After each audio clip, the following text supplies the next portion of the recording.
हर विचार, हर शब्द और हर कर्म का क्या होता है? क्या वे हवा में खो जाते हैं या किसी अदृश्य डायरी में दर्ज हो जाते हैं? प्राचीन ऋषियों ने कहा है, कर्म कभी व्यर्थ नहीं जाता। लेकिन यह कर्म कहां संग्रहित होता है? आखिर किस जगह पर हमारे हर अच्छे बुरे काम का हिसाब रखा जाता है? मित्रों, यह रहस्य सीधा हमारे चक्रों से जुड़ा हुआ है। चक्र यानी वो अदृश्य ऊर्जा केंद्र जो हमारे सूक्ष्म शरीर में 7 स्थानों पर विद्यमान है। यह केवल ऊर्जा के घूमते हुए पहिए नहीं है, बल्कि ये आपके जीवन की कर्मिक स्मृति भी संभालते हैं। कल्पना कीजिए कि आपका शरीर केवल मांस और हड्डियों से बना एक यंत्र नहीं, बल्कि एक विशाल रिकॉर्डिंग डिवाइस है। जिस तरह कंप्यूटर की हार्ड ड्राइव पर हर फाइल सेव हो जाती है, उसी तरह आपके जीवन के हर कर्म का निशान आपके चक्रों पर दर्ज होता है। हर झूठ, हर सच्चाई, हर क्रोध, हर प्रेम, सबकी छाप वहीं छिपी रहती है। और यही कारण है कि कई बार हम अपने जीवन में बार बार एक जैसे पैटर्न दोहराते हैं। कभी वही गलत रिश्ते, कभी वही असफलताएं, कभी वही डर। क्योंकि वो पैटर्न बाहर से नहीं आ रहा, वो आपके भीतर, आपके चक्रों में पहले से अंकित है। इस वीडियो में हम गहराई से समझेंगे चक्र क्या है और कर्म उनसे कैसे जुड़े हैं। कौन सा चक्र किस प्रकार के कर्म को अपने भीतर संग्रह करता है, और सबसे जरूरी, कैसे आप इन कर्मिक रिकॉर्ड्स को पहचान कर अपने जीवन को बदल सकते हैं।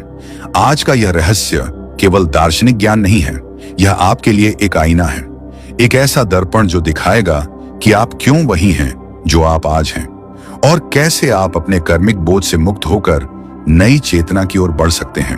प्राचीन भारत की आध्यात्मिक परंपरा में चक्र केवल ऊर्जा केंद्र नहीं, बल्कि कर्म और संस्कारों के भंडार माने जाते थे। उपनिषदों से लेकर तांत्रिक ग्रंथों तक हर जगह चक्रों का उल्लेख मिलता है। आर्षि कहते थे, यथा सूक्ष्म तथा स्थूले, जो आपके सूक्ष्म शरीर में है वही आपके स्थूल जीवन में प्रतिबिंबित होता है। ज्ञान, चक्र और संस्कार यानी इंप्रेशंस, छापें। हर क्रिया, हर भावना, हर विचार एक कंपन, वाइब्रेशन है, और ये कंपन आपके सूक्ष्म शरीर में जाकर टिक जाते हैं। कहां टिकते हैं? आपके चक्रों में। इसीलिए चक्रों को कर्म की तिजोरी कहा जाता है। मूलाधार चक्र, रूट चक्रा, यहां आपके अस्तित्व और सुरक्षा से जुड़े कर्म संग्रहित होते हैं। भय, असुरक्षा या जन्म जन्मांतर की सर्वाइवल टेंडेंसीज यहीं जड़ें जमाए रहती हैं। स्वाधिष्ठान चक्र, सेक्रल चक्र, यहां आपके संबंधों और इच्छाओं का लेखा जोखा रहता है। आकर्षण, वासना, सुख की खोज, सबकी छाप यहीं। मणिपुर चक्र, सोलर प्लेक्सस, यहां शक्ति और अहंकार से जुड़े कर्म अंकित होते हैं। अधिकार, गुस्सा, महत्वाकांक्षा, सब इस ऊर्जा केंद्र से जुड़ते हैं। अनाहत चक्र, हार्ट चक्र, यह प्रेम, करुणा और संबंधों का कर्मिक बैंक है। दिल टूटा क्यों? किसी को माफ नहीं कर पा रहे? इसका उत्तर अनाहत में है। विशुद्ध चक्र, थ्रोट चक्र, यह वाणी और सत्य से संबंधित कर्मों को रिकॉर्ड करता है। आपने जो बोला, जो छुपाया, जो धोखा दिया, सबकी छाप यहीं।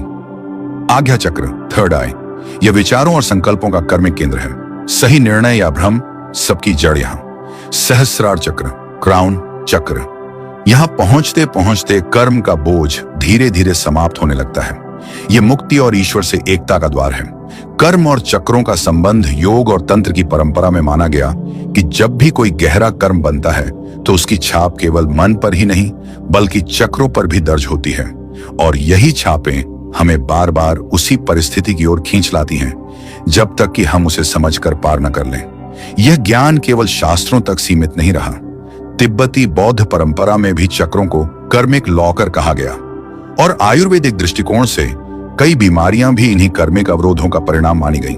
दोस्तों, यह समझ लीजिए, आपके चक्र केवल ऊर्जा के घूमते हुए पहिए नहीं हैं, वे आपकी आत्मा की डायरी हैं।